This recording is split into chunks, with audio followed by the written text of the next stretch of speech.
L'histoire, pour finir, Mathieu, de ce jeune homme qui, en dépit de toutes les règles du confinement des dernières semaines, se permettait des virées dans la région de Tarbes. 34 jours, ski, VTT, alpinisme, le tout en narguant les forces de l'ordre sur les réseaux sociaux, façon « vous m'attraperez jamais ».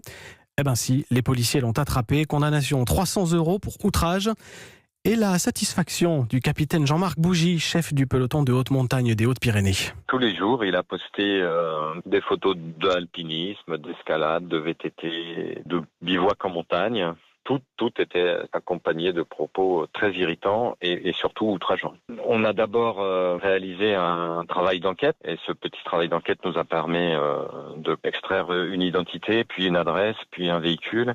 Et enfin, effectivement, il a été trouvé sur un site d'escalade parce que sa pratique était tellement assidue qu'on se doutait bien qu'il allait se retrouver dans un des sites où nous aussi nous pratiquions. Vis-à-vis de cette grande majorité de gens qui avaient fait attention à l'intérêt général, lui, pour son petit plaisir personnel, se permettait de prendre tous les risques tous les jours. Ça, je trouvais ça irrespectueux et on pouvait pas se permettre de laisser passer, c'était pas possible. On n'arque pas comme ça les forces de l'ordre, hein, Mathieu. Le capitaine Jean-Marc Bougy, joint pour Europe 1 par Salomé Legrand. C'est pas très malin quand même.